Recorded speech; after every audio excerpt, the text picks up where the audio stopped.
제가 대통령실 만찬에 갔다가 만찬장에 깜짝 놀란 게 있었어요. 네. 그 대통령 바로 뒤에 병풍이 있었습니다. 네. 그 병풍이 이제 궁중연회도를 병풍으로 만들어 놨더라고요. 근데 대체적으로 궁중연회도의 병풍에 거의 뭐 95% 이상은 왕을 중심으로 하는 연회도입니다. 네. 근데 왕비가 주인공인 연회도인 거예요. 아마테라스라는 게 일본 신화에 나오는 태양신 아닙니까? 지금 이거지요? 예, 맞습니다. 그런데 이 태양신이 여신이에요, 여신. 태양의 여신입니다. 일광. 네. 일광이라는 게 일이 날일자. 날일자고 예. 빛 아닙니까? 예, 헷갈리. 예. 윤석열이 지난번에 부산에 가서 식사했던 데도 일광 횟집 아니에요? 일광 횟집이죠. 다 연결되어 있는 거예요. 이 사람들이 얼마나 친일화되어 있느냐. 제가 어제도 뭐 이렇게 그 뉴라이트 이야기하면서 이야기를 먼저 좀 꺼내기도 했었습니다만은 일본이 현재의 막부 국가를 안정시키게 발전한 기본이 도쿠가와 이에야스 때부터입니다. 예. 도쿠가와 이에야스의 무덤이 일광사예요. 오. 저는 김건희를 중심으로 하는 일종의 사교 집단이 만들어질 수도 있었겠다. 제헌절 7월 17일이 조선왕조 건국일 7월 17일이라고 갔잖아요. 예. 그게 제헌절이 이제 대한민국 헌법을 공포한 날인데 일부러 조선왕조 건국일에 맞춰서 7월 17일 날 공포했다. 이게 정설입니까? 아니면 우연히 맞춘 겁니까? 우연입니다. 아, 그렇습니까? 예, 뭐 정설은 아니고요. 실제로다가 그 조선 왕조의 건국일을 생각하지는 않았었습니다. 왜 그러냐면 그 조선 왕조를 건국일을 생각한다는 건 일종의 복벽적 개념. 그러니까 복벽이라고 하는 것은 다시 왕조 체제, 왕조 국가로 돌아간다라고 하는 것인데 우리나라 선조들이 정말 대단하다는 건 뭐냐면 일반적으로 사람들은 1919년 3월 1일에 3.1 만세 혁명이 일어나고 그 뒤에 이제 상해 임정의 헌법이 4월 11일 제정되면서 그리고 4월 13일 날이 이제 그 상해 임정이 이제 첫 출발을 하게 되는 거죠. 그런데 이제 4월 11일 날 재헌헌법이 이제 임시 정부의 이제 헌법이 만들어지게 됩니다. 그때 만들어진 내용 중에 하나가 바로 민주공화정을 천명한다는 것이었거든요. 근데 한번 생각해 보십시오. 우리가 나라가 일본에 의해서 국권이 뺏긴 것이 1910년이고 그리고 9년 뒤에 3.1 혁명이 이루어지면서 임시정부가 만들어지는데 500년 동안 왕조 체제였는데 9년이 지난 뒤에 민주공화정을 천명했다. 대단한 거 아니겠습니까? 예. 그런데 많은 국민들이 여기까지만 알고 있어요. 이것도 대단한 일이지만 그런데 그 앞선 시기에 1918년에 이미 조선 독립운동을 위한 독립운동 조직들이 만들어집니다. 그게 대동단이라고 하는 건데 이 대동단이 만들어지면서 민주공화정을 천명을 해요. 그래서 대동단 단장을 하셨던 분이 김가진이라는 분입니다. 이 김가진 선생이 정말 그 고종 때 판서를 역임했던 고종의 최측근 신하였고 가장 높은 고위직에 있던 분이 가족들이 다 상해 임정으로 가게 됐죠. 그 김가진 선생의 아들 김의안 선생이 백범 선생이 이제 비서를 했고 김의안 선생의 아드님이 그 유명한 김자동 선생입니다. 문재인 대통령이 대통령 취임하고 나서 중경 임시정부 마지막에 갔을 때 김자동 선생 모시고 갔었지 않습니까? 예. 그 집안인데 김가진 선생이 대동단 단장으로 있을 때 그때부터 바로 이 복벽하지 않고 민주공화정을 천명한다라고 이야기했거든요. 그러니까 그 대한제국 이후에 대한민국으로 넘어가는 과정에서 민주공화정을 천명했던 우리 선조들이었기 때문에 실제로 조선 왕조 건국일에 맞춰서 그 재헌헌법을 만든 것이 아니라 당시 여러 가지 상황들 그러니까 1948년 이제 미 군정이 끝나는 시점에서 예. 미 군정이 끝나자마자 바로 재헌헌법을 만들고 재헌국회를 만들면서 소위 말하는 이제 정부 수립을 하지 않습니까? 예. 그런 일정에 따라 진행된 것이지 조선왕조 건국일을 맞춘 건 아니다. 그건 이제 일종의 호사가들의 이야기다. 예. 예. 날짜가 그렇게 겹쳤군요. 네. 알겠습니다. 아니 제가 뭐 약간 뭐 여담으로 하자면은 뭐 그런 거죠. 앞서 지금 이재명 정부의 정책이 인사정책이 적재적소 이런 말씀 하셨지 않습니까? 예. 적재적소라고 하는 것은 과거 조선시대 정조임금 시대로 이야기하면 바로 탕평정책의 핵심입니다. 정조탕평정책이 줄론탕평이라고 해서 적재적소에 당파를 초월한 인재를 쓰는 것이거든요. 그런 측면에서 영조대 탕평은 완론탕평이라고 해서 DJP 연합 같은 거예요. 연합체계, 노론, 소론, 남인 이 3당의 그 퍼센트를 나누어서 관직을 배분하는 것이라고 이해하시면 됩니다. 그러나 정조의 정책은 좀 다른 거거든요. 그 정조의 정책을 지금 가장 많이 쓰고 있는 분이 이재명 대통령 아닙니까?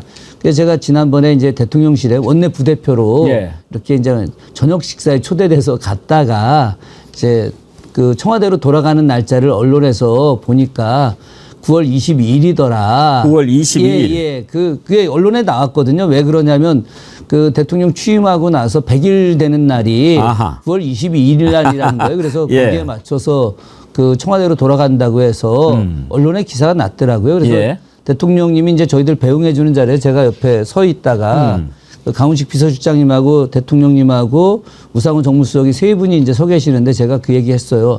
9월 22일 날 청와대로 돌아간다면서요. 그랬더니 언론에 제가 봤습니다. 그래서 그날이 무슨 뭐 날이야? 이제 그런 식으로 여쭤보길래 이 날이 저 정조대왕 탄신일 아닙니까? 예. 그랬더니 그냥 대통령이 깜짝 놀라더라고요. 9월 22일이 예, 9월 22일이. 그래서 이거 다 역사적으로 이렇게 맞아 들어가는 거다. 이게 이제 우리 표현으로 도수가 맞아 들어가는 거라고 하는 건데 그래서 대통령님이 정조 계승하겠다고 계지술사한다고 맨날 그러셨는데 돌아가는 날도 이게 정조 탄신일 돌아가는 거 이거 알고 잡은 거냐 그냥 잡은 건데 이게 이렇게 되는 거다. 그러면서 제가 이야기를 했는데 이것도 일종의 이제 호사가들의 이야기 제가 이제 이렇게 또, 또 즐겁게 하고 또 나름 또 긍정적으로 이야기하는 측면에서 말씀드린 건데 조금 전에 그 이제 재헌헌법 날과 또 조선왕조 건국일 이런 부분들이 연관되어 있다라고 하는 것도 일종의 좀 즐거운 또 이야기일 수 있을 따름입니다. 요일도 좋네요. 월요일이네요.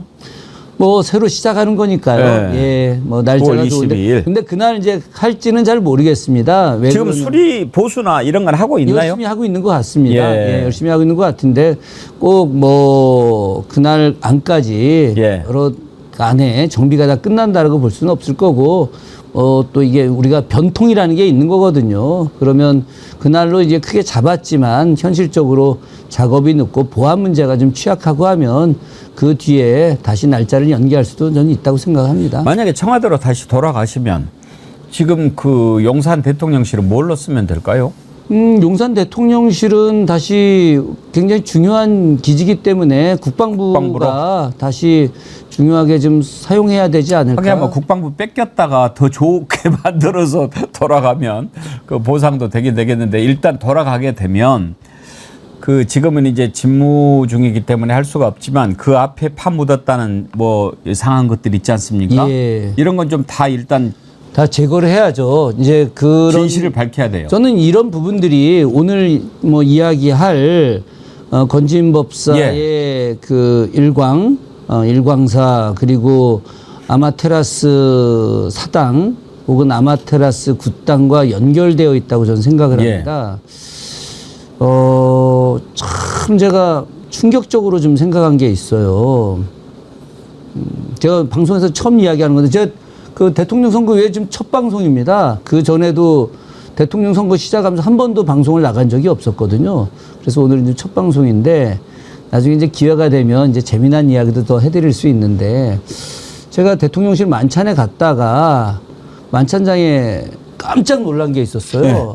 그 대통령 바로 뒤에 병풍이 있었습니다. 네. 그 병풍이 이제 궁중연회도를 병풍으로 만들어 놨더라고요. 근데 대체적으로 궁중연회도의 병풍에 거의 뭐 95% 이상은 왕을 중심으로 하는 연회도입니다. 네. 근데 왕비가 주인공인 연회도인 거예요. 그거 제가 처음 봤습니다. 왕비가 주인공으로 있는 연회도 자체를. 그런데 제가 옛날 작품일 거 아니에요. 옛날 작품을 이제 모작해서 똑같이 복제해서 갖다 놓은 거죠. 아하. 예, 복제품인데 국립중앙박물관에 있는 걸 이제 갖다 놓은 거죠. 보통 이제 그 국회 안에도 국회의장 뒤에 뭐 이렇게 기자회견 할 때 예. 보면은 그 여러 병풍들 이거 예. 다 우리 저 조선 왕실 유물들을 복제해서 갖다 놓은 것들이거든요. 국회 안에도 굉장히 많이 있고 대통령실에도 많이 있습니다. 그런데 그런 부분들이 대부분 이제 왕을 중심으로 하는 내용들인데 왕비를 중심으로 하는 병풍이더라고요. 제가 그 학교에 있을 때 조선시대 왕실문화라고 하는 수업을 했었거든요. 그렇기 때문에 제가 잘 알죠. 그래서 그 왕비가 중심이 되는 연해도는 거의 없어요. 거의 그리지 않죠. 그러니까 잠깐만요. 이제 그걸 좀 여쭤볼게요. 왕비가 중심이 된 연해도 그림인데 원래 왕비가 중심이 된 연해도 그림이 있던 것을 가지고 왔다는 겁니까? 아니면 원래 왕이 중심이 된 연해도인데 왕비가 중심인 것처럼 새로 그려서 가져왔다는 겁니까? 왕비가 중심이 된 연해도인 거죠. 그걸 찾아가지고 처음부터. 그걸 카피를 한 걸 갖다 그렇죠. 놨다. 그런데 왜 제가 깜짝 놀랐냐면 제가 그때 그 만찬 자리에서 그 얘기를 했어요. 예. 야, 역시 김건희다. 아하. 이 장소가 윤석열 대통령을 중심으로 하는 게 아니라 김건희 V1을 중심으로 하는 그러네요. 그런 장소다. 그랬더니 뭐 대통령님이나 뭐 거기 수석들이나 그 이제 사실 뭐 뒤에 있으니까 있나 보다 한 거 아니겠습니까? 저처럼 공부한 사람이 아니고 또 역사를 공부했다고 해서 그걸 다 알 수 있는 내용은 아니고 제가 이걸 꺼내는 이유가 바로 일광과 아마테라스와 건진 김건희하고 연결된다고 보는 거예요. 정말 충격적인 거는 건진이라고 하는 이 전성배 사실은 뭐 정말 무속인이죠. 예. 이 무속인이 승려를 가장한 그러니까 충주에는 일광사라고 하는 것은 철저하게 무속 굿당인데 그것을 일광조계종이라고 하는 불교적 내용으로 변조를 한 겁니다. 사기를 친 거예요, 좀. 근데 이 사람이 자기 집안에 법당인 것처럼 하고 비밀법당을 만들어 놨다는 예. 거 아닙니까? 예. 사진이 있으면 한번 예. 보여주시겠습니까? 그런데 여기서 아마테라스를 모시고 있는 거예요. 아마테라스라는 게 일본 신화에 나오는 태양신 아닙니까? 지금 이거지요? 예, 맞습니다. 그런데 이 태양신이 여신이에요, 여신. 태양의 여신입니다. 이 태양의 여신인데 그러면 건지는 저 아마테라스를 모시는 거예요? 그렇죠. 아마테라스를 모시는 거죠. 일광.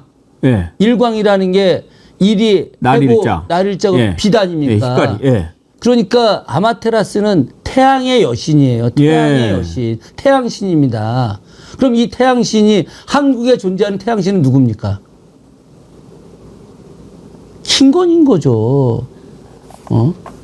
여신이고 여신. 태양신이고. 그렇죠. 그러니까 김건희 이게 이제 뭐 김건희가 무조건 태양신이다라고 100% 이야기하는 것이 아니라 이들의 생각은 그렇게 충분히 연결될 수 있는 가능성이 있다. 그래서 저는 정말 놀란 게 이 사람들이 얼마나 친일화되어 있느냐. 제가 어제도 뭐 이렇게 그 뉴라이트 이야기하면서 이야기를 먼저 좀 꺼내기도 했었습니다만은 일본이 현재의 국가를 안정시키게 발전한 기본이 도쿠가와 이에야스 때부터입니다. 예. 도쿠가와 이에야스의 무덤이 일광사예요. 오. 전 직접 가봤습니다. 도쿠가와 이에야스의 무덤 유골이 있는 사당이 일광사입니다. 똑같이 일광이에요.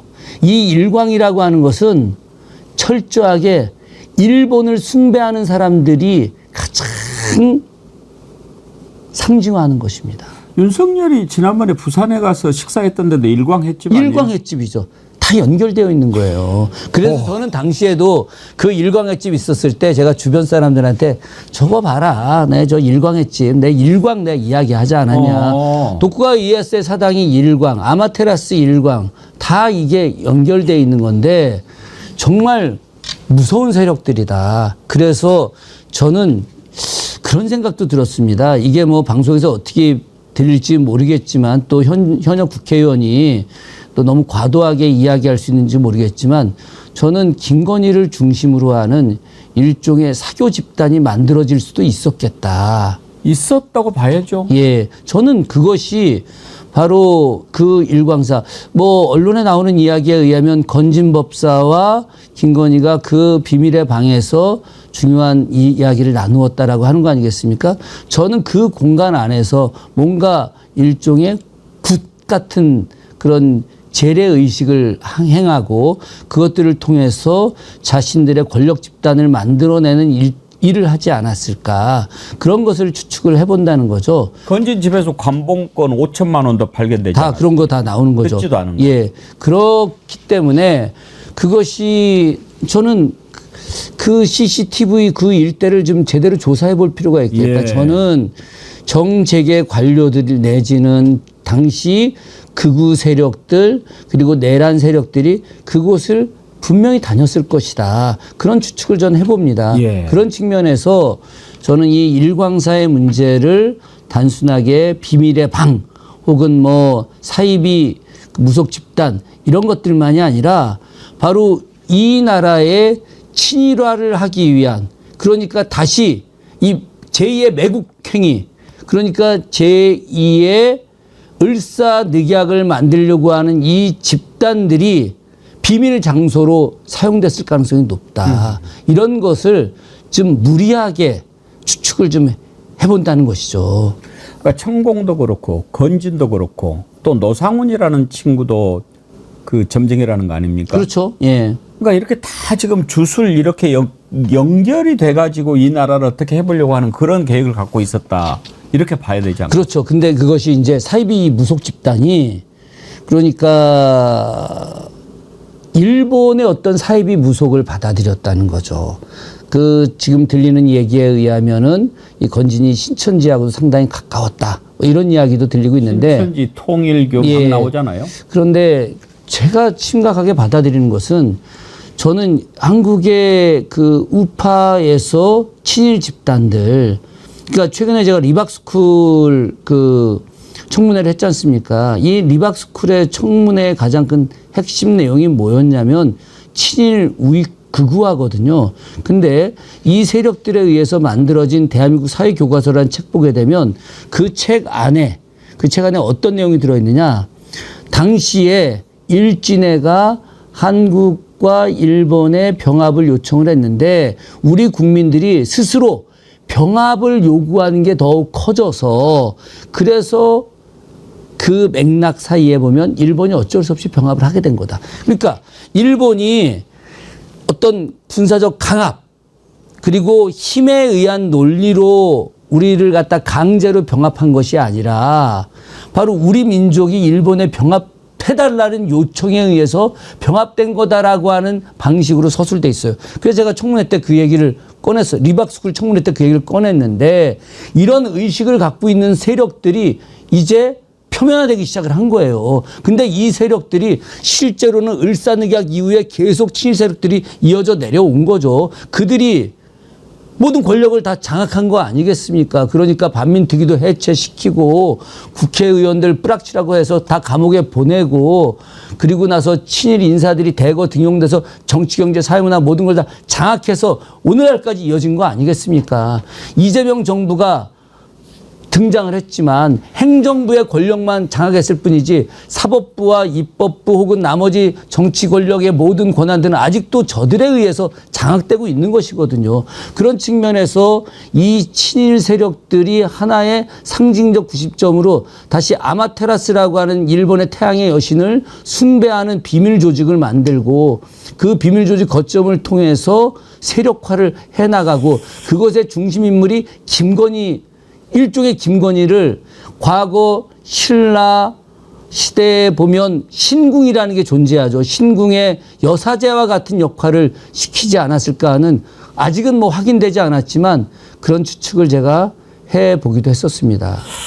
그 말씀하시니까 이것도 그러면 좀 여쭤보고 싶은데요. 이태원 참사 때 이런 모습을 볼 수가 있었어요. 그 사진 한번 좀 띄워봐 주십시오. 저런 일본식 옷을 입고 의식을 치른 일이 있었거든요. 맞습니다. 저건 뭡니까? 저게 다 연관되어 있다고 볼 수 아하. 있는 거죠. 저는 그때 당시에 그 굉장히 많은 말들이 오고 갔었습니다. 그러니까 이 소위 말해서 검은 리본, 이런 부분들이 당시 근조라고 한 글씨를 쓰지 않는 그냥 검은 리본을 매게 하거나 어떠한 위패에 이름을 쓰지 않게 하는 위패를 두게 하거나 이런 말도 안 되는 일들이 실제 벌어지지 않았습니까?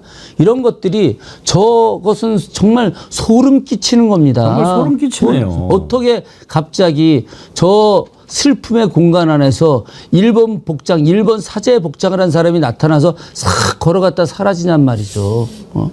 저것이 다 저 문제까지도 이번에 김건희 특검에서 반드시 밝혀야 될 내용이라고 저는 생각을 합니다.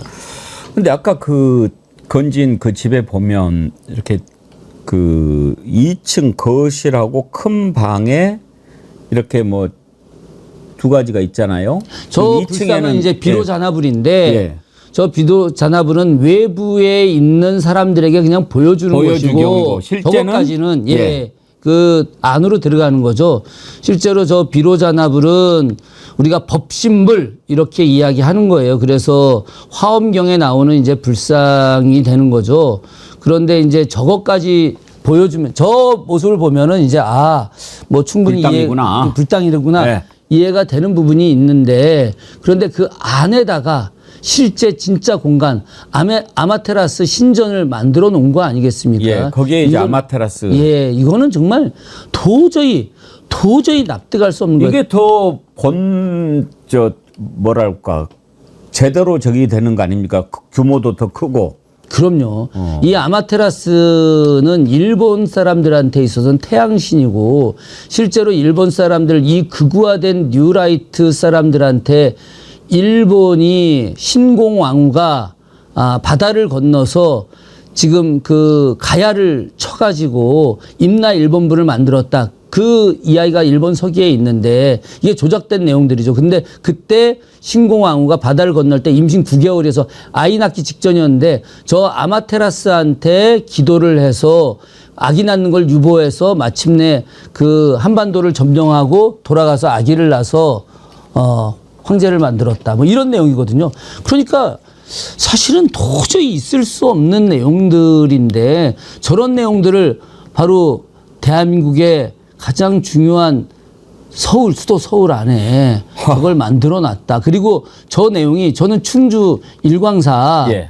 그 충주 일광사를 저는 아주 샅샅이 조사를 해야 된다고 생각합니다. 예. 이번에 거기도 압수수색 했잖아요. 예, 압수수색을 했고요. 근데 지난번에 작년 말에 서울 남부지검이 건진 압수수색 했잖아요. 압수수색 했는데 그때 저런 거 안 나왔잖아요. 저는 제가 봐선 알았을 거라고 생각합니다. 저걸 왜 몰랐겠습니까? 알았을 거라고 생각했지만 덮었다. 그때만 하더라도 이 내란 세력들이 다시 권력을 잡을 수 있다라고 하는 생각 때문에 저는 검찰이 그걸 갖다가 접었을 거라고 생각을 합니다. 근데 이번에 건진 휴대전 압수수색했지 않습니까? 네네. 근데 거기에 김건희는 왜 빠졌을까요? 글쎄요, 저는 또 다른 대포폰으로 연결했을 가능성도 있을 것이다. 예, 그 사람들이 그랬겠습니까? 그러니까요. 뭐 천암전환과 뭐 이것만 가지고도 통하고 막 그랬더라고요. 그 사람들이 보통 내기들이 아니지 않습니까? 내기 아니죠. 예, 대한민국의 권력을 장악한 사람들입니다. 음모론의 대가들인데 그런 비밀 회합과 비밀 통신 이런 부분들이 아마 존재했을 텐데 그것을 밝혀내는 것이 또 특검의 임무이기도 한 것이죠. 참 지금 저런 걸 다 밝혀내야 되는데 윤석열이 꼼짝 않고 지금 버티고 있고 오늘 재판에도 안 나왔다고 그래요? 그냥 자기 무덤 파는 겁니다. 예. 저 어떻게 끄집어낼 방법 없을까요? 아니 왜 없겠습니까? 대한민국 공권력이 그것도 못하면 말이 안 되는 거죠. 예. 아휴. 제가 제 말이 맞을지는 잘 모르겠지만 윤석열은 지금 굉장히 두려움에 떨고 있을 겁니다. 그렇죠. 예. 정말 바들바들 떨고 있는데 마지막까지 허풍선이의 모습을 보여주고 있는 거예요. 그런데 오히려 지금 그냥 두게 하고 그러면 그 안에서 공포에 떨고 있을 텐데 그 다음에 다음 주쯤 잡으러 가면 바로 끌려 나올 겁니다. 하여튼 반성이라고는 김건희랑 같이 딱 빨리 그 집어넣어놓고 나라가 좀 앞으로 나가야 되지 않겠습니까? 그것이 새로운 나라의 예. 시작입니다. 예. 이제 어두운 이야기를 너무 많이 했는데 밝은 이야기 하나만 예. 하고. 우리나라에서 이제 유네스코 세계유산위원회 열기로 됐지 않습니까? 예, 예. 유네스코 세계유산위원회 개최국으로 선정됐다라고 하는 거는 어떤 의미가 있는 겁니까? 일단 뭐 기본적으로 강대국을 선언하는 거죠. 아. 예. 그 유네스코는 유엔이 만든 교육문화과학기구입니다.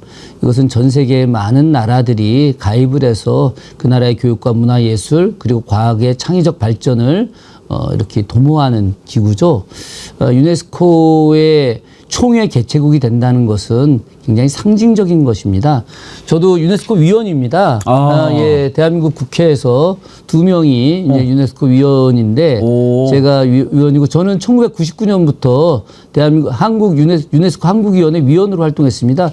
30대 초반부터. 예. 그러시군요. 예, 그래서 유네스코에서 오랫동안 활동을 해왔고 또 제가 세계문화유산 수원 화성 당시 유네스코 등재할 때 역할을 좀 했었고요. 젊은 나이에. 그리고 2004년에 남한산성 세계유산 등재할 때 제가 위원으로 직접 활동을 했었습니다. 지금도 제가 유네스코 위원으로서 역할을 하고 있는데 이번에 이제 그 좀 가고 싶었는데 이제 좀 저희 여러 일들이 많아가지고 저 문체위에 있는 조계훈 의원이 이제 다녀오셨죠.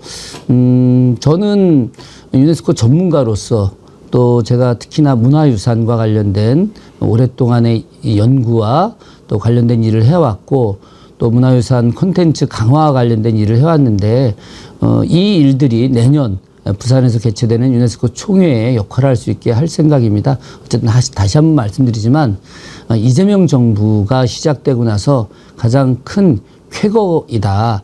실제로 유엔에서 바라볼 때 대한민국의 민주주의의 성과, 특히나 작년 12월 3일 그 계엄, 내란 세력을 극복했던 수많은 민주시민들의 헌신적 노력들, 이 노력들이 세계 민주주의 사회에 거의 존재하지 않는 특별한 혁명적 일입니다.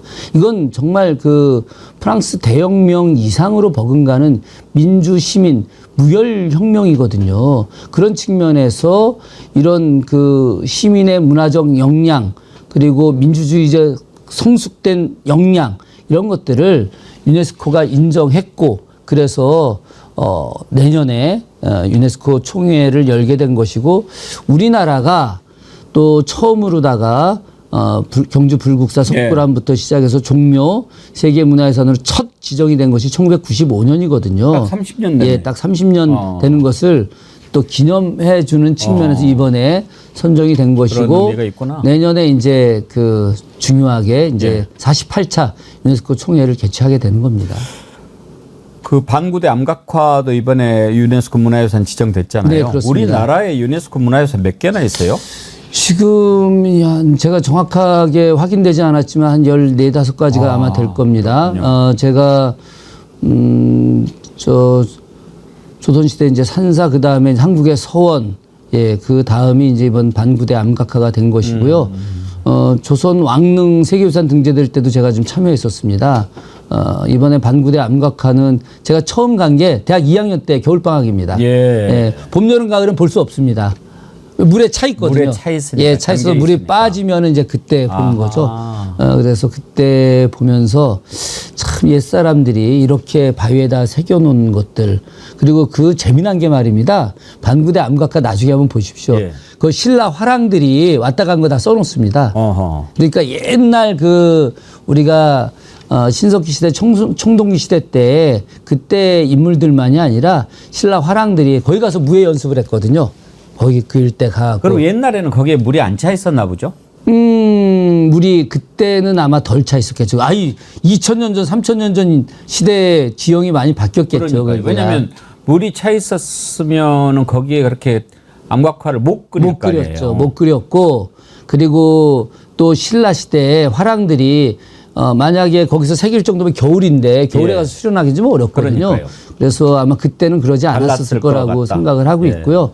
그래서 신라 화랑들이 나 여기 왔다 갔다 이런 걸 이제 새겨 놓습니다. 그런 것까지 보면은 굉장히 재미있고 그 예전에는 방부대 암각화를 탁본을 해가지고 예. 갖다 놓은 분들이 꽤 있었습니다.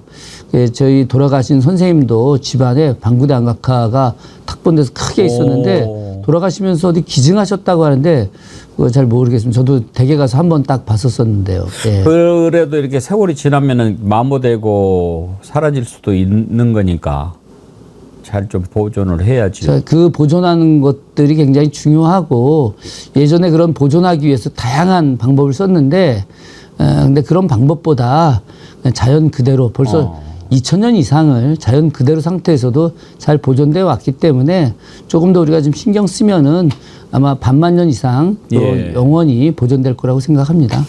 그래요. 아, 또 유네스코 유산위원회 위원이신 건 오늘 처음 알았는데 제가요 항상 강조하는 게 우리도 세계 유네스코 문화유산에 등재할 만한 것이 하나 있다고 맨날 자랑하는 게 우리 정어리언들의 댓글방입니다. 아, 예. 이렇게 아름다운 소통의 장이 없어요.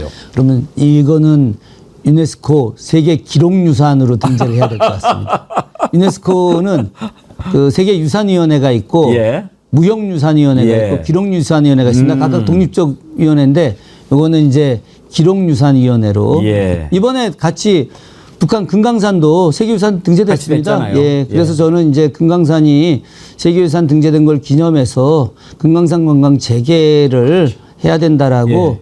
강력하게 예. 요구하고 있습니다. 예. 그래요.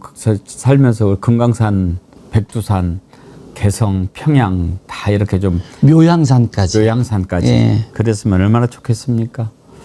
예, 오늘 또 오랜만에 이렇게 김준혁 의원님 뵈니까 아주 많이 배우고 또 훈훈하기도 하고 참 좋았습니다. 고맙습니다. 예. 예. 고맙습니다. 또 예. 뵙겠습니다. 네, 고맙습니다. 감사합니다. 김건희는 언제 부를까 궁금하고 김건희도 곧 구속이 되겠죠. 그런데 건진 법사라는 사람 여기에 대해서도 지금 압수수색을 했는데 상당히 관심을 모으는 게 지난번에 검찰이 압수수색을 한번 했지 않습니까? 근데 그때는 못 찾았던 비밀 공간 이런 게 나왔다고 그래요, 안진걸 소장님? 네. 그 지하에 그렇게 큰 비밀 공간이 있다는데 네. 보통은 압수하면 싹 다 뒤져보는 거 있고 저렇게도 예. 지하 차고 쪽이죠. 예. 그리고 갔더니 지금 현재 확인된 것은 저 아마테라스상 일본 신이잖아요. 근데 사실은 건진 이 일당이 율광 횟집 예전에 있을 때도 그때 화제가 됐는데 그 남묘회 호랑개교. 호랑개교 남묘 호랑개교. 예, 그게 이제 불경의 일부인데 예.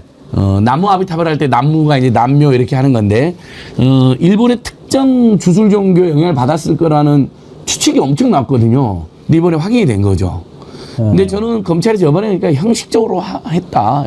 왜냐하면 그때만 해도 윤석열 한동훈 파들이 다 장하고 있을 때니까요. 그렇게밖에 지적하지 않을 수가 없습니다. 저게 이제 비밀 공간이라고 자꾸 이렇게 나오는데 사실상 저 건축물 대장에도 보면은 지하 1층 있고 그다음에 1층, 지층, 그다음에 2층 이렇게 있는데요. 그 압수한 장소를 특검이 살펴보니까 이게 지하 1층에 있는 거를 왜 여기는 왜 수색을 안 했지? 이거를 확인했던 거예요. 제가 봤을 때는. 그래서 그렇다면은 지금 간다고 사실은 이미 압수수색이 지나간 그 자리에 안 갔던 장소라도 뭘 발견한다기보다도 이거를 확실하게 해두려고 해서 들어간 것 같습니다. 그리고 지금 이렇게 특검이 들어가니까 사진도 공개되지 않습니까? 저게 어떻게 비밀 장소입니까? 저걸 어떻게 남부지검에서 모르고 안 했다. 이건 말이 안 되지 않습니까? 일부러 안 했다. 이렇게 보는 게 맞는 것 같고 왜 남부지검에서 저 장소는 일부러 안 했을까? 저 장소에는 무엇을 보관했을까? 저 장소에는 사실 저 법당뿐만 아니라 뭐 받은 뭐 금품이 보관돼 있다고도 지금 알려져 있는데요. 지금 저 아마테라스, 예. 아마테라스가 뭐 저도 사실 이번 사건을 계기로 알았는데 일본의 그 황조신이라고 합니다. 황조신, 네. 태양신, 그래서 일광, 그래서 건진도 일광 조계종이에요. 이게 불교가 아니고 일광, 그 태양신 조계종인 거예요. 예, 조계종 아무 상관이 아무 없네. 상관없지만 자신이 그냥 조계종 갖다 붙인 거고 예. 사실은 일광이라는 거고요. 저 일본의 황실의 그 신이라는 거기 때문에 일본 황실의 신을 모시는 거예요. 신사에 가면 모시는 그 일본 황실을 모신다 이렇게 봐야 되고요. 사실 뭐 이게 그냥 일본의 하나의 귀신이 아니라는 점. 신화의 주신, 우리나라로 치면은 단군 정도 되겠죠. 단군 신화가 있으니까, 우리나라를 세운 단군 신화가 있으니까 단군을 뭐 일본에서 아예 그냥 법당을 차려놓고 받들어 모신다라고 보는 거예요. 그 정도로 이게 굉장히 그 건진법사의 그 이 정도면 숭일로 보여지고요. 그렇다면은 이 정부가 왜 그렇게 일본에 그렇게 꼼짝을 못했을까? 김태효는 뭐라고 그랬습니까? 중요한 건 일본의 마음. 사과를 계속 받는 것도 지치지 않냐. 사과를 계속 하라고 하는 것도 중요한 건 일본의 마음 하면서 후쿠시마 오염수부터 해가지고 뭐 어찌나 일본을 숭상했는지 저는 이런 게 다 드러나는구나. 이제 하나씩 짜맞춰진다. 아, 일광 조계종, 일본 태양신, 아, 일본 숭상 다 맞춰진다라는 생각이 듭니다. 일광, 건진, 일본, 김건희, 윤석열 친일 이런 것들이 참 다 연결되는 느낌이 들지 않습니까? 결국은 그런 거죠. 김건희와 윤석열이 어떤 생각을 하고 있는가에 대해서 일종의 심기경호 거기에 맞춰서 모든 걸 다 끌고 가는 그거였는데요. 저는 아까 특검 얘기 잠깐 하나만 드리자면 특검이 저렇게 건진법사 가가지고 이제사 털고 이게 아니라 당시에 남부지검에 왜 가서 슬렁슬렁 했는가. 당시에 남부지검에 있었던 검사와 남부지검장 이들을 오히려 특검이 불러다가 예. 저는 속주를 내야 되고 수사를 해야 되는 거 아니냐. 그러니까 김웅 전 의원이 한 얘기 그게 검찰 정치 왜 실패했느냐.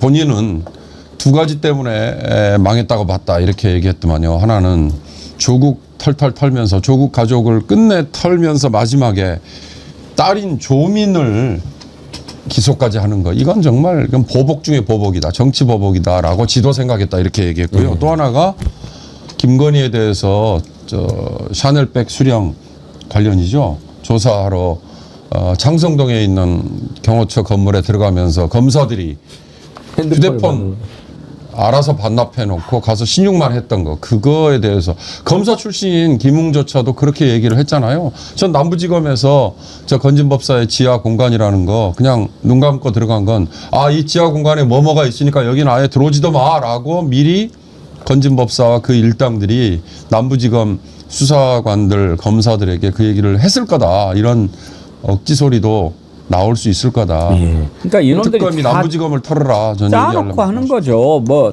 야 검찰 너네는 말이야 이렇게 하면 이렇게 하고 그다음에 금감원 너는 주가 조작 이렇게 해서 막고 심지어 구치소장까지 야 만약에 수 틀려서 들어가면 네가 잘 모시고 이렇게 하는 거 아닙니까? 세상에 구치소장까지도 미리 박아놓고 그렇게 했다는 거 아닙니까? 참. 그러면 우리가 생각해 봅시다. 구치소장 보낼 때 누가 보냈습니까? 그때 구치소장은 법무부 장관이 임명을 해요. 근데 그때 박성재가 탄핵으로 직무정지돼 있기 때문에 김서구예요. 김서구 법무차관이 임명을 했을 거예요. 다 연결이 돼 있는 거 아닙니까? 잘 모셔라. 어떻게 모셨을까요? 정말 극진히 모셨겠죠.